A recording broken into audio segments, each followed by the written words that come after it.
እንደምን አመሻችሁ ክቡራን ተመልካቾቻችን ከቲቪ 7 ወደ አዘጋጀንላችሁ ስፖርታዊ መረጃዎቻችን እንሻገራለን። ሲንቄ ባንክ የስፖርት ዘገባ የክብር አጋራችን ነው። ከልብ እናመሰግናለን። በሲቢ የኢትዮጵያ ፕሪሚየር ሊግ 16ኛ ሳምንት መርሃ ግብር አዳማ ከተማና ምድረገነት ሽረ ተጋጣሚዎቻቸውን አሸነፉ። አዳማ ላይ ኢትዮጵያ ንግድ ባንክን የገጠመው አዳማ ከተማ 3-2 በሆነ ውጤት ድል አድርጓል። ቢኒያም አይተን፣ አህመድ ሁሴንና አቡበከር ሳኒ ለአዳማ ከተማ ሶስቱን የአሸናፊነት ግቦች ያስቆጠሩ ተጫዋቾች ናቸው። አዲስ ግዴና ሳይመን ፒተር ደግሞ ኢትዮጵያ ንግድ ባንክን ከሽንፈት ያልታደጉ 2 ግቦችን አስቆጥረዋል። ከውጤቱ በኋላ አዳማ ከተማ በ26 ነጥቦች 4ኛ ደረጃ ላይ ሲቀመጥ ተሸናፊ ኢትዮጵያ ንግድ ባንክ በ17 ነጥቦች 14ኛ ደረጃ ላይ ይገኛል። በሌላ ጨዋታ ምድረገነት ሽረ አርባ ምንጭ ከተማን 1-0 ሲያሸንፍ ስንታየው ወለጮ ብቸኛዋን የአሸናፊነት ኳስ ያስገኘው ተጫዋች ሆኗል። ከሽንፈት መልስ ወደ አሸናፊነት የተመለሰው ምድረገነት ሽረ በ20 ነጥቦች 10ኛ ደረጃ ላይ ሲቀመጥ አርባ ምንጭ ከተማ በ8 ነጥቦች በሊጉ ግርጌ 20ኛ ደረጃ ላይ ተቀምጦም ይገኛል። ቀይ ካርዶች የታዩበት የወልዋሎ ዓዲግራት ዩኒቨርሲቲና የሸገር ከተማ ጨዋታ ደግሞ አንዳቻ በሆነ ውጤት ሲጠናቀቅ ሄኖክ አዱኛ ለሸገር ከተማ፣ ኮንኮኒ ሀፊዝ ደግሞ ለወልዋሎ ዓዲግራት ዩኒቨርሲቲ ግቦቹን አስገኝተዋል። ሰመረ ሀፍታይ ከወልዋሎ ዓዲግራት ዩኒቨርሲቲና ቡልቻ ሹራ ደግሞ ከሸገር ከተማ ቀይ ካርድ የተመለከቱ ተጫዋቾችም ሆነዋል። ሸገር በ16 ነጥቦች 16ኛ፣ ወልዋሎ በ13 ነጥቦችም 19ኛ ደረጃ ላይ ተቀምጠዋል። በአሁኑ ሰዓት ተጠባቂው የሐዋሳ ከተማና የነጌሌ አርሲ ጨዋታ አዳማ ላይ እየተከናወነ ሲሆን እኛ ስቱዲዮ እስከገባንበት ሰዓት ድረስ ሐዋሳ ከተማ ሽመልስ በቀለ ባስቆጠራት ብቸኛ ኳስ 1-0 በሆነ ውጤት እየመራ ይገኛል። በነገው ዕለት የሊጉ መሪ ሲዳማ ቡና በቡና ደርቢ ከኢትዮጵያ ቡና ጋር 10 ሰዓት ላይ የሚገናኝበት ጨዋታም ከወዲሁ የሚጠበቅ ሆኗል። በአራተኛው የአፍሪካ ወጣቶች ኦሎምፒክ በወርልድ ቴኳንዶ የተመዘገበው ውጤት በስፖርቱ ከተሰራ በዓለም አቀፍ ደረጃ ውጤታማ መሆን እንደሚቻል ፍንጭ የሰጠ እንደሆነ ተገለጸም። ለስፖርቱ ትኩረት ከመስጠት ባሻገር በሀገር ውስጥ የሚደረጉ ውድድሮችን ማብዛትና የአሰልጣኞችን አቅም ይበልጥም ማጎልበት እንደሚገባ ተነስቷል። ሀና ታሪኩ በርካታ የዓለም ሀገራት በኦሎምፒክ ውድድሮች ሜዳሊያዎችን ከሚያስመዘግቡባቸው ዘርፎች መካከል ተጠቃሽ ነው ወርልድ ቴኳንዶ። ነገር ግን ሀገራችን ኢትዮጵያ በዓለም አቀፍ ደረጃ በዚህ የስፖርት ዘርፍ ተወዳዳሪ ስትሆን አይታይም። ዓለም ላይ አሁን ከ210 በላይ ሀገራቶች ናቸው ይህንን ስፖርት የሚያዘወትሩት እና ደግሞ በጣም እንደ ትልቅ አድቫንቴጅ ይዘውት በጣም በትልቅ መነሳሳት ውስጥ የሚሰሩት ስፖርት ነው ይሄ ስፖርት ማለት ነው። ወደኛ ሀገር ስትመጪ ይሄኛው ነገር ገና አልተለመደም። መንግስት እውነት ነው የተወሰነ ትኩረት አድርጎበት በተቋም ደረጃ በፌዴራል ተቋም ደረጃ ስፖርቱን ለማሳደግ እየሰራ ነው። ይሁን እንጂ በቅርቡ በአንጎላ በተደረገው አራተኛው የአፍሪካ ወጣቶች ኦሎምፒክ ኢትዮጵያ ወርቅ ካስመዘገበችባቸው ዘርፎች መካከል ወርልድ ቴኳንዶ አንዱ ነው። ስፖርቱ በትኩረት ቢሰራም ከዚህ የተሻለ ውጤት ማምጣት እንደሚቻል ይህም ማሳያ ነው። ውድድሩ በጣም ደስ ይላል። ያው እንደለፋ ነው አግኝተናል። የሰራንበት የላባችን ውጤትን አግኝተናል እና በጣም ደስ የሚል ጊዜ ነበረ። ብዙ ልምድ ወስደንበታል ከውድድሩ ላይ። ያው 3ኛ የጎልድ ሜዳሊያ ነው ኢንተርናሽናል ውድድር ላይ እና በጣም ብዙ ልምድ ወስጄበታለሁ። ብዙ ከግብጽ ከምናምን ጋር ስለተጫወትኩኝ ከነሱ በጣም ብዙ ልምድ ወስጃለሁ። አሁን በቅርቡ የነበረው በአንጎላ የተጫወትነው ጨዋታ በጣም አሪፍ ነበር። ብዙ ልምድ ሰጥቶኛል እንደራሴ። እንዲሁም ደግሞ ውጤቴ ምንም አይልም ማለት ለሀገሬ አበረክታለሁ ብዬ ያሰብኩት ወርቅ ነው። ግን ከሉል እግዚአብሔር ጋር እንግዲህ ብር አምጥቻለሁ። ነገ ደግሞ በደንብ ሰርተን የኢትዮጵያን ባንዲራ ከፍ እናደርጋለን ወርቅ በማምጣት። ሌሎች ሀገሮችም ላይ ጥሩ ነገር አይቻለሁና እኔን ያሸነፈችኝ ልጅ ላይም ክፍተቴን እንዳውቅ አድርጋኛለች። ስለዚህ በጣም ጥሩ ልምድና አሪፍ ውጤት አምጥቻለሁ። አሁን ከአፍሪካ 3ኛ ነው ያለን ደረጃ። ግን በቂ የሆኑ ድግግሞሾች ውድድር እድሎች የምናገኝ ከሆነ ሻለ ደረጃ መድረስ እንደምንችል ተረድተናል። ኢትዮጵያ ሰፊ ናት አይደል? ወደ 12 ክልሎች አለን፣ 2 ከተማ አስተዳደሮች አሉ።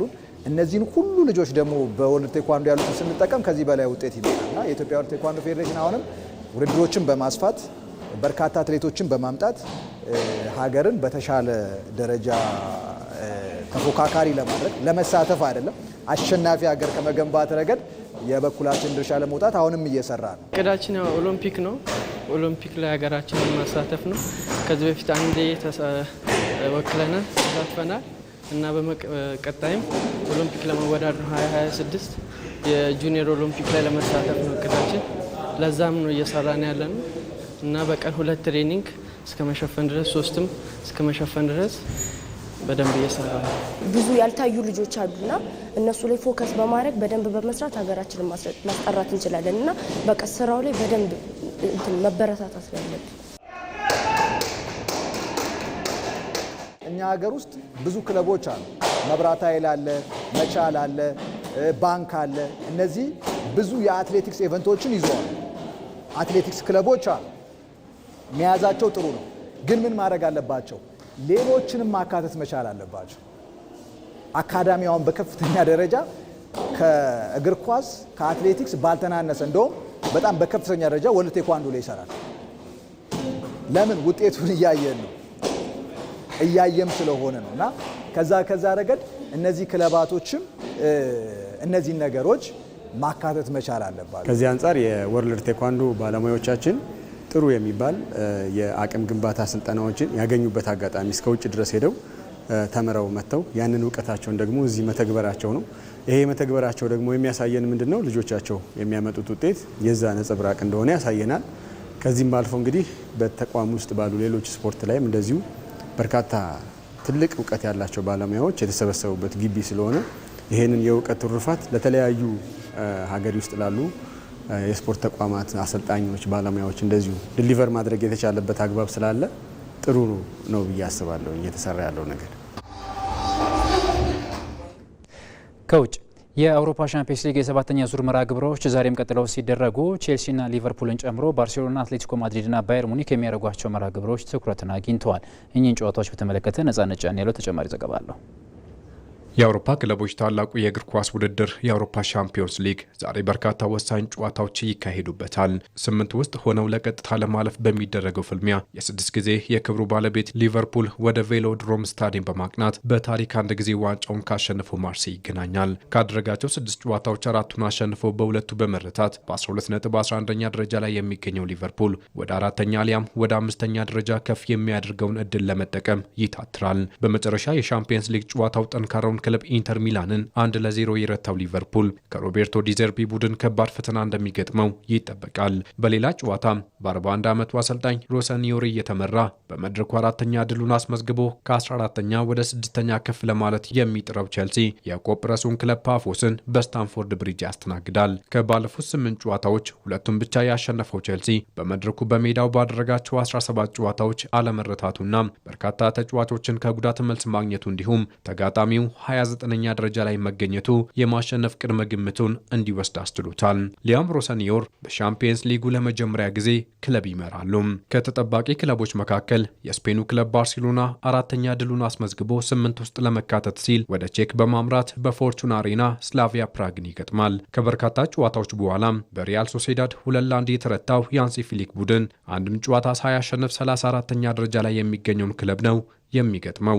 ባርሴሎና 5 ሰዓት በሚደረገው ጨዋታ በርካታ ወሳኝ ተጫዋቾችን አያገኝም። ላሚኒ ያማል በቅጣት ክሪስቲያንሰንና ፌራን ቶሬስ ደግሞ በጉዳት ከብሉግራናዎቹ ስብስብ ውጪ ናቸው። ከ6ቱ ጨዋታዎች በአንዱ ብቻ በመረታት ከአርሰናል በ6 ነጥብ ርቆ 3ኛ ደረጃ ላይ የተቀመጠው ባየር ሙኒክ በበኩሉ በማድሪድ የተነጠቀውን ስፍራ ለመረከብ ኡኒየን ሴንት ግሎስን ያስተናግዳል። ለተጋጣሚዎቹ ፈታኝ በመሆን በሰፊ የግብ ልዩነት እየረታ የሚገኘው ሙኒክ በባለፉት 34 የሻምፒየንስ ሊግ ጨዋታዎች በሜዳው አልተሸነፈም። ጁቬንቱስ ከቤኔፊካ፣ ኒውካስል ከፒኤስቪ አይንዶቨን፣ አትላንታ ከአትሌቲክ ክለብ በተመሳሳይ ምሽት 5 ሰዓት ሲጫወቱ ጋላታሳራይ ከአትሌቲኮ ማድሪድ፣ ካራባግ ከፍራንክፈርት ምሽት 2 ሰዓት ከ45 ጨዋታቸውን ያካሂዳሉ። በመጨረሻም ፈረንሳዊ የፊት መስመር ተጫዋች ዣን ፊሊፕ ማቴታ ከክሪስታል ፓላስ ጋር መለያየት እንደሚፈልግ አስታወቀ። በለንደኑ ቡድን ኮንትራቱ ሊጠናቀቅ 18 ወራት ብቻ የቀሩት 28 ዓመት ተጫዋች ዓመቱ ሲጠናቀቅ ክለቡን መልቀቅ እንደሚፈልግም አሳውቋል። የጣሊያን ቡድን ዩቬንቱስ ክረምት ላይ ለማስፈረም 40 ሚሊዮን ፓውንድ ቢመድብለትም ክሪስታል ፓላስ ፈቃደኛ ሳይሆን መቅረቱም የሚታወስ ነው።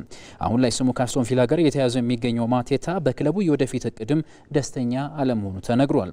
ክሪስታል ፓላስ አምበሉን ማርክ ጌይን ጨምሮ ከቀናት በፊት ለማንቸስተር ሲቲ አሳልፎ የሰጠ ሲሆን አሰልጣኝ ኦሊቨር ግላስነር ደግሞ በአመቱ መጨረሻ ከክለቡ ጋር እንደሚለያዩ ማሳወቃቸውም ይታወሳል። ባሳለፍነው ሳምንት በሊጉ በሰንደርላንድ ሽንፈት የደረሰበት ክሪስታል ፓላስ ከቀናት በፊትም ከእንግሊዝ ኤፍኤ ዋንጫ ውድድር ውጭ መሆኑም የሚታወስ ነው። ዣን ፊሊፕ ማቴታ በክለቡ ቆይታው 177 ጨዋታዎችን አከናውኖ 54 ግቦችን ከመረብም አሳርፏል። ክቡራን ተመልካቾቻችን ለቲቪ 57 ያዘጋጀንላችሁ ስፖርታዊ ዜናዎቻችን በዚያ በቁ። በያላችሁበት መልካም ምሽት ይሁንላችሁ።